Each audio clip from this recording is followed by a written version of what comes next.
দ্বিতীয় করণীয় হলো হারাম থেকে বাঁচার জন্য হারাম কাজগুলোর যে ক্ষতিকর দিক দুনিয়াতে এবং আখিরাতে, আমরা মুখে বলি হারামে আরাম নাই, অথচ খুব আরামের সাথে হারাম কাজ করি। ঠিক না বেঠিক? হারামে আরাম আছে নাই? করতে সাময়িক একটু আরাম মনে হতে পারে, কিন্তু আরামের পরে আবার ব্যারাম আছে না নাই? আপনি চোখ দিয়ে কোনো একজন সুন্দরী নারীকে দেখলেন, কোনো একজন অশ্লীল বেপর্দা নারী, তাকে আপনি ফেসবুকে, ইউটিউবে, ছবিতে, ভিডিওতে, নাটক দেখার নাম করে, সিনেমা দেখার নাম করে, অ্যাডভার্টাইজ দেখার নাম করে, পত্রিকা দেখার নাম করে আপনি দেখলেন। দেখে মনের যত স্বাদ আছে স্বাদ মিটিয়ে আপনি তাকে দেখলেন।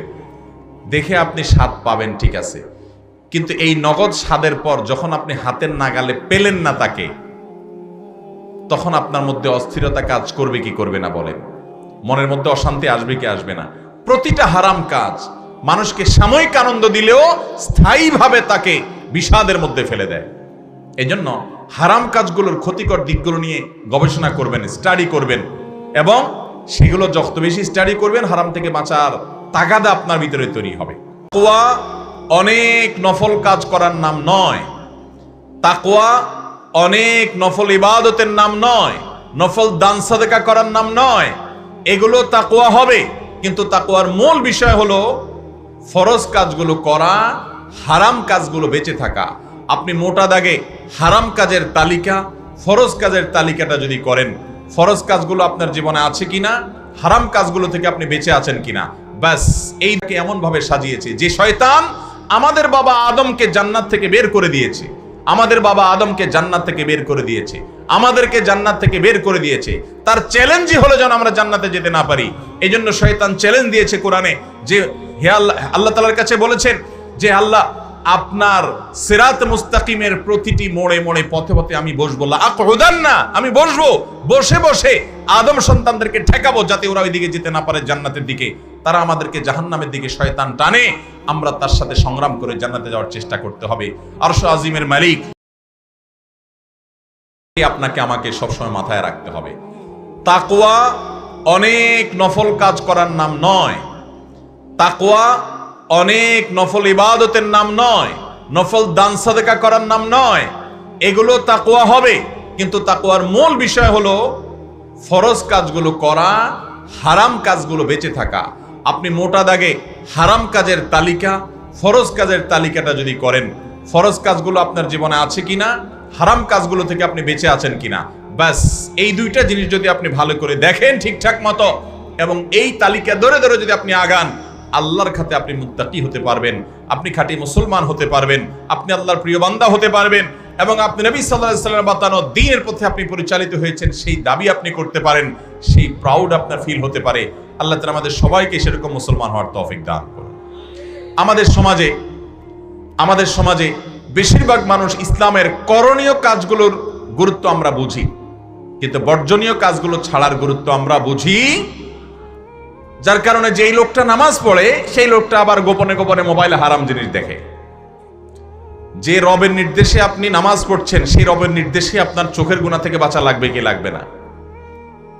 এই জন্য ভাইরা আমার, ওমর ইবনে আব্দুল আজিজ রহমতুল্লাহ আলাইহির এই কথা আমাদের মাথায় রাখতে হবে যে নফল কাজ করতে পারলে ভালো, সেটা তাকওয়া হিসাবে কাউন্ট হবে, কিন্তু তার আগে আমাদেরকে জেনে রাখতে হবে তাকওয়া মূলত বলাই হয় হলো ফরজ কাজ করা, হারাম কাজ ছাড়া। আমার সাথে বলেন, তাকওয়া বলা হয় ফরজ কাজগুলো করা আর হারাম কাজগুলো। মোহতারাম হাজিরিন, আবু হুরায়রা রাদিয়াল্লাহু তাআলা আনহু, তার থেকে একটা হাদিস মুসনাদে আহমদে এবং তিরমিজিতে বর্ণিত হয়েছে। তিনি বলেছেন যে নবী আলাইহিস সালাম তাকে হাত ধরে খুব স্নেহ ভরে একবার বলেছেন, ইত্তাকিল মাহারিম, আবু হুরায়রা, তুমি হারাম কাজগুলো খুঁটে খুঁটে খুঁটে খুঁটে জেনে জেনে কোনটা হারাম, সুদ খাওয়া হারাম, ঘুষ খাওয়া হারাম, গালিগালাজ করা হারাম, মানুষকে কষ্ট দেওয়া হারাম, মানুষের অধিকার নষ্ট করা হারাম, চোখ দিয়ে জেনা করা হারাম, মন দিয়ে জেনা করা হারাম, হারাম রিলেশন করা হারাম, এই হারাম এর তালিকা জেনে তুমি হারাম কাজগুলোকে বেছে বেছে বেছে বেছে সেগুলা থেকে বেঁচে থাকো। তোমার আঁচলকে, তোমার দামানকে, তোমার নিজেকে, তোমার অস্তিত্বকে হারাম কাজ থেকে দূরে সরাও। এইটা যদি করতে পারো, ইত্তাকিল মাহারিম, এই কাজটা যদি করতে পারো, তাকুন আবাদান নাস, তুমি এই সব মানুষের মধ্যে, গোটা সমাজের মধ্যে সবচেয়ে বড় ইবাদত গুজার হিসাবে আল্লাহর খাতায় গণ্য হবা যদি তুমি হারাম থেকে বেঁচে থাকতে পারো। ভাইরা আমার, আমাদের সমাজে সবচেয়ে বেশি ইবাদত গুজার কাকে বলা হয় বলেন তো? আমরা সবচেয়ে বেশি ইবাদত গুজার কাকে বলি? যেই লোকটা মসজিদে ঢুকে সহজে বের হয় না, সারাক্ষণ তসবিহ পড়ে, তাই না? যেই লোকটা সারাক্ষণ নফল নামাজ পড়ে, যে লোকটা সারাক্ষণ কোরআন তেলাওয়াত করে, যেই লোকটা সারাক্ষণ ইবাদত বন্দেগীতে লিপ্ত, যে লোকটা সবসময় রোজা রাখে, নফল রোজা, ফরজ রোজা, যে লোকটা সবসময় তেলাওয়াত মাশগুল, ওয়াজ নসিহত শুনে, ভালো কথা বলে, অর্থাৎ করণীয় কাজগুলো যখন মানুষ বেশি পরিমাণে করে তখন আমরা বলি লোকটা সবচেয়ে বড় ইবাদত গুজার, ঠিক না?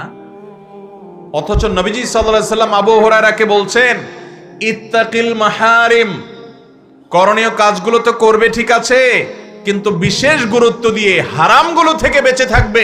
এইটা যদি করতে পারো, তুমি যত বেশি হারাম থেকে বেঁচে থাকতে পারবে, তুমি আল্লাহর কাছে তাকুন আবাদান নাস, তত বেশি মানুষের মধ্যে সবচেয়ে বড় ইবাদত গুজার হতে পারবে। ভাইরা আমার, তাহলে বোঝা গেল অনেক অধিক পরিমাণে দোয়া জিকির আর আমল করার নাম সবচেয়ে বড় ইবাদত গুজারি নয়। সবচেয়ে বড় ইবাদত গুজার হওয়ার রহস্য ভিন্ন জায়গায়। সেটা কোথায়? হারাম বর্জন করা, অন্যায় কাজ ছাড়া গুনাহের কাজ পরিত্যাগ করার মধ্যে। আল্লাহ তাআলা আমাদের সবাইকে হারাম কাজ বর্জনে গুরুত্ব বুঝার তৌফিক দান করুন। হারাম কাজ থেকে বেঁচে থাকার চেষ্টা করব তো ইনশাআল্লাহ। আমাদের সমাজে ইসলামের করণীয় কাজগুলো করার মানুষ যাও পাওয়া যায়, বর্জনীয় কাজগুলো ছাড়ার মানুষ পাওয়া যায়, অথচ সেটার গুরুত্ব অনেক ক্ষেত্রে করণীয় কাজগুলো করার চাইতে অনেক বেশি। অতএব আমরা খুঁটে খুঁটে আমাদের জীবন থেকে হারামের তালিকা বের করব। আপনি একটা খাতা কলম নিয়ে বসে আপনি হিসেব করেন আপনার দ্বারা কি কি হারাম কাজ হয়। প্রায় মুখ দিয়ে খারাপ কথা বের হয়ে যায়, রাগ হলে গালিগালাজ বের হয়ে যায়। মানুষকে নিয়ে পেছনে সমালোচনা করার বদভ্যাস আছে। একজনের কথা আরেকজনের কাছে লাগিয়ে আরেকজনের কাছে ভালো সেজে মিথ্যা কথা বলে চগলখড়ি করার চরিত্র আছে আমার, খারাপ। আপনি লেখেন যে আমি মোবাইলে, ফেসবুকে, ইউটিউবে ওয়াজ শোনার নাম দিয়ে অনেক হারাম জিনিস দেখে মজা নেই, এই বদভ্যাস আছে আমার। আপনি লেখেন আমি টাকার লোভ পাইলে হালাল হারাম বাজ বিচার করি না, চোখ বন্ধ করে অন্ধকারের জগতে আমি হাত দেই এবং হারামের দিকে হাত বাড়াই, বদভ্যাস আছে, লোভ আমার আছে। আমি আরেকজনের টাকা পয়সা, জমি জমা, দুনিয়ার সম্পদ দেখলে ঠিক থাকতে পারি না, আমিও এটার জন্য লোভী হয়ে যাই, পাগল পরা হয়ে যাই। আমার মধ্যে এই রোগটা আছে। তালিকা করেন, তালিকা করার একটা গুরুত্ব আছে ভাই। আপনি যখন তালিকা করে ফেলবেন, কাউকে দেখানোর দরকার নাই, নিজে নিজে দেখেন যে আমার মধ্যে এই 20টা, 30টা, 35টা হারাম খারাপ জিনিস আছে, নিয়মিত আমি সেগুলো করি, অথচ কোরআনে হাদিসে সেগুলো নিষেধ করা আছে। আমার অন্তরে হিংসা আছে, আমার অন্তরে অহংকার আছে, আমার অন্তরে দুনিয়ার মোহ আছে, আমার অন্তরে আত্মপ্রসাদ আছে। আমি নিজের প্রতি নিজেকে নিজে অনেক বড় কিছু মনে করি, মানুষকে তুচ্ছতাচ্ছিল্য করি, মানুষকে ছোট মনে করি, আমার মধ্যে অনেক বদরোগ আছে, সেগুলো সব তালিকা করেন। এরপরে একটা একটা করে ধরে জীবন থেকে সেগুলোকে দূর করে দেন, চেষ্টা করেন, স্ট্রাগল করেন, যুদ্ধ করেন, সংগ্রাম করেন, আল্লাহর কাছে পানা চান।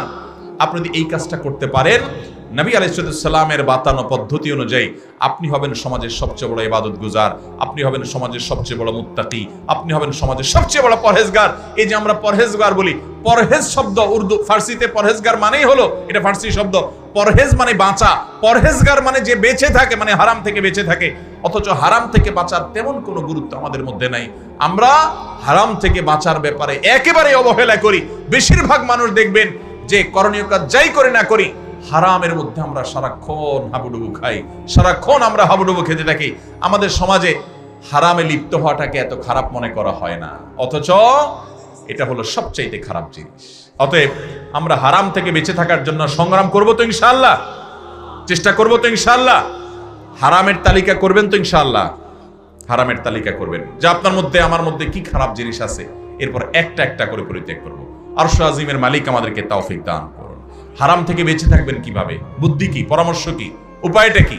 উপায় নাম্বার 1, যে কথাটা বললাম, অর্থাৎ কোনটা আল্লাহ তাআলা হারাম করেছেন, নিষেধ করেছেন, সে সম্পর্কে জেনে আপনার মধ্যে সেগুলোর কোনটা কোনটা আছে পারলে একটু একটা ডায়েরিতে নোট করে ফেলেন এবং প্রায় দিন ওইটা উল্টে একবার করে একটু দেখেন।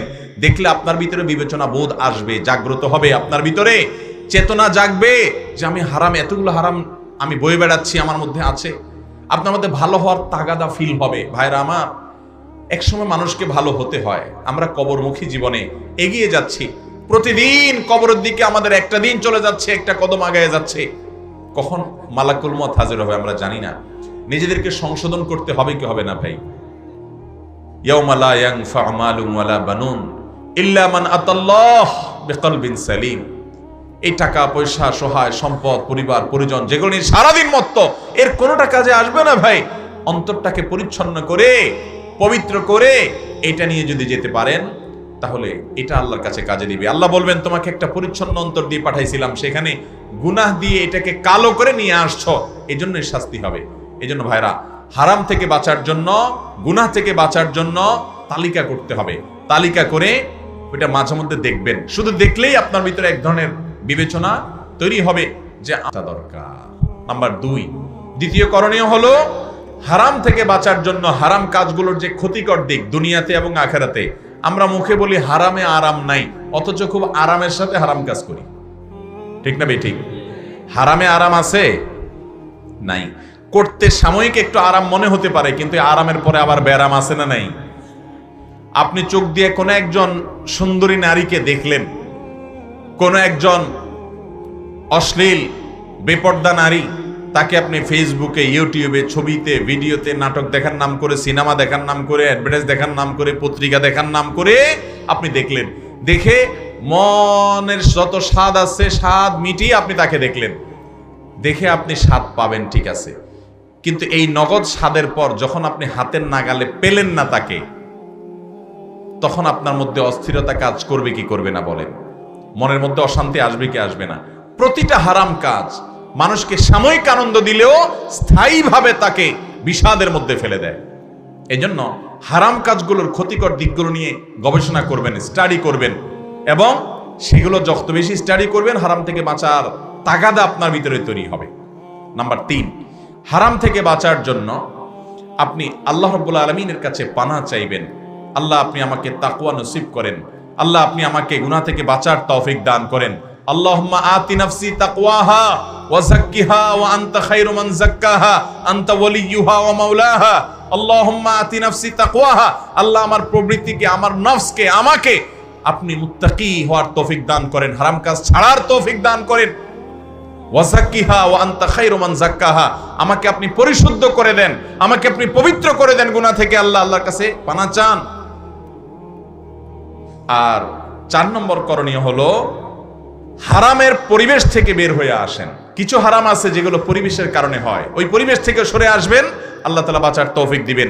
স্মার্টফোনের কারণে হারাম থেকে বাঁচতে পারেন না, এই ফোন ছেড়ে দিয়ে বাটন ফোনে চলে যান। কোন বন্ধুর কারণে হারাম থেকে বাঁচতে পারেন না, ওই বন্ধুদের দল ত্যাগ করে দেন আল্লাহকে খুশি করবার জন্য। জান্নাতে তো সহজ না ভাই, কাউকে ত্যাগ করতে পারবেন না, কাট করতে পারবেন না, ছাড়তে পারবেন না, পরহেজ করতে পারবেন না, তাকওয়া অবলম্বন করতে পারবেন না। আপনি আল্লাহকে খুশি করবেন আর জান্নাত পাবেন। এটা মায়ের হাতের মোয়ানা ভাই।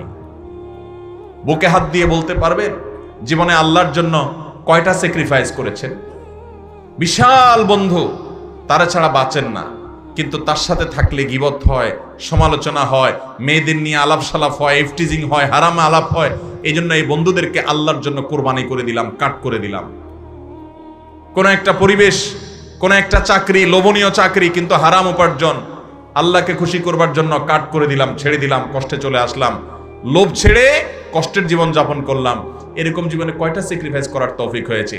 ফজরের সময় উঠতে কষ্ট হয়, কনকনে শীত, আরামের ঘুম রেখে উঠতে মনে চায় না, আল্লাহকে খুশি করবার জন্য আরাম ত্যাগ করে দিলাম, কষ্ট সহ্য করে নিলাম, ত্যাগ করলাম।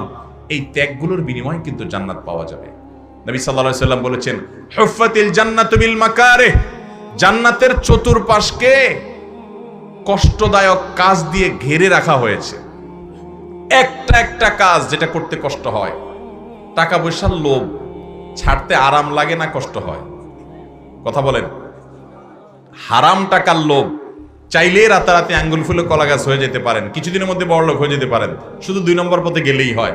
কিন্তু এটা ছেড়ে আপনি যদি হালাল পথে চলেন তাহলে গরিব হয়ে থাকতে হবে, কষ্ট করে থাকতে হবে, কেউ পাত্তা দিবে না, পুষবে না। এই জীবন যাপন করাটা, হারামের লোভ ছাড়াটা এটা কষ্টের কাজ না? প্রতিটা হারাম এটা বর্জন করতে কষ্ট হয়। নবী সাল্লাল্লাহু আলাইহি ওয়াসাল্লাম বলেছেন, হুফফাতিল জান্নাতু বিল মাকারিহ, জান্নাতকে ঘিরে রাখা হয়েছে, এটাকে চতুর্পাশে অসংখ্য এমন কাজ দিয়ে ঘিরে রাখা হয়েছে যে কাজগুলো করতে অনেক কষ্ট হয়। এই কষ্ট করে যে কাজ করলেন একটা একটা করে বাধা অপসারণ হয়, হতে হতে আপনি জান্নাতের দিকে আগায় যান। এই জন্য আল্লাহর জন্য ত্যাগ করার অভ্যাস গড়ে তুলবো তো ইনশাআল্লাহ, হারাম কাজ বর্জনের মানসিকতা তৈরি করবো তো ইনশাআল্লাহ। এই 4টি পদ্ধতিতে আপনি হারাম কাজ ছাড়তে পারবেন। আবারও বলছি, নাম্বার 1, হারাম কোনগুলো সেগুলো জানেন এবং সেগুলোকে নোট করে ফেলেন, তালিকা করে ফেলেন যে আমার মধ্যে এই হারাম কাজ আছে। মাঝে মধ্যে দেখবেন আপনার ভিতরে এগুলা ছাড়ার আগ্রহ তৈরি হবে। নাম্বার 2, হারাম কাজগুলোর স্পেসিফিক ক্ষতি কি, নির্দিষ্ট করে ক্ষতি কি। চোখের জেনা করলে মনটা অস্থির হয়, পেরেশান হয়, দাম্পত্য জীবনে অশান্তি হয়, দুনিয়া ধ্বংস হয়, আখিরাত তো ধ্বংস হয়। আখিরাতের শাস্তি কি, এগুলো জানেন। যত বেশি প্রতিটা হারাম কাজের ক্ষতিকর দিকগুলো আপনি স্টাডি করবেন কোরআন হাদিসের আলোকে, তত বেশি সেগুলো থেকে বাঁচার তাগাদা আপনার ভিতরে অনুভব হবে। নাম্বার 3, হারামের পরিবেশ থেকে সরে আসতে হবে। যেখানে গেলে চোখের জেনা হয় সেই জায়গাতেই যাওয়া যাবে না। যেই পেজে গেলে চোখের জেনা হয় পেজটাকেই একেবারে আনফলো করে দিতে হবে। যার আইডি থেকে বারবার হারাম জিনিস আসে, আপনি বাঁচতে পারেন না, ওই আইডিটাকে ব্লক লিস্টে ফেলে দিতে হবে। আর যদি আপনি ফেসবুকে গেলেই বাঁচতে পারেন না, ইউটিউবে গেলেই বাঁচতে পারেন না, তাহলে এগুলো ডিলিট করে দিতে হবে। আর যদি স্মার্টফোন আছে, ইমোতে, হোয়াটসঅ্যাপে বন্ধু অমুক তমুক কাজে বা জিনিস দেয়, তাহলে প্রয়োজনে এই জিনিসটাকে ত্যাগ করে দিতে হবে। আল্লাহর জন্য এইভাবে ত্যাগ একটা একটা করে করতে করতে আপনি তাকওয়ার পথে এগিয়ে যাবেন। তাহলে হারামের পরিবেশ ছাড়তে হবে। নাম্বার 3, নাম্বার 4, আল্লাহর কাছে দোয়া করতে হবে। আল্লাহুম্মা আতি নাফসি তাকওয়াহা ওয়া যাক্কিহা আনতা খায়রু মান যাক্কাহা। আল্লাহ আমাকে হারাম ছাড়ার তৌফিক দান করেন। মাবুদ, হারাম আমি চাইলে ছাড়তে পারবো না। শয়তান পুরা পৃথিবীটাকে এমন ভাবে সাজিয়েছে, যে শয়তান আমাদের বাবা আদমকে জান্নাত থেকে বের করে দিয়েছে, আমাদের বাবা আদমকে জান্নাত থেকে বের করে দিয়েছে, আমাদেরকে জান্নাত থেকে বের করে দিয়েছে। তার চ্যালেঞ্জই হলো যেন আমরা জান্নাতে যেতে না পারি। এই জন্য শয়তান চ্যালেঞ্জ দিয়েছে কোরআনে যে হে আল্লাহ, আল্লাহ তাআলার কাছে বলেছেন যে আল্লাহ, আপনার সিরাত মুস্তাকিমের প্রতিটি মোড়ে মোড়ে পথে পথে আমি বসবো, লাআকুদান্না, আমি বসবো, বসে বসে আদম সন্তানদেরকে ঠেকাবো যাতে ওরা ওই দিকে যেতে না পারে জান্নাতের দিকে। তারা আমাদেরকে জাহান্নামের দিকে শয়তান টানে, আমরা তার সাথে সংগ্রাম করে জান্নাতে যাওয়ার চেষ্টা করতে হবে। আরশ আজিমের মালিক জাহান্নাম থেকে বাঁচার জন্য তাকওয়া অবলম্বন করা, হারাম কাজ বর্জন করার মতো ঈমানী শক্তি আমাদের সকলকে দান করুন। তাহলে ভাইরা আমার, সবচেয়ে বড় মুত্তাকি হওয়া, সবচেয়ে বড় ইবাদত গুজার হওয়ার রহস্য নফল আমল করার মধ্যে নয়, জিকির আজকার নফল করার মধ্যে নয়, নফল দান সদকা করার মধ্যে নয়। সবচাইতে বড় ইবাদত গুজার হওয়ার, সবচেয়ে বড় মুত্তাকি হওয়ার রহস্য হলো হারাম কাজ ছাড়ার মধ্যে, বর্জন করার মধ্যে। চেষ্টা করব তো ইনশাআল্লাহ। আল্লাহ রাব্বুল আলামিন আমাদের সবাইকে সব ধরনের হারাম কাজ বর্জন করার তৌফিক দান করুন। জাযাকুমুল্লাহু খাইরা ওয়া আখিরু দাওয়ানা আলহামদুলিল্লাহি রাব্বিল আলামিন।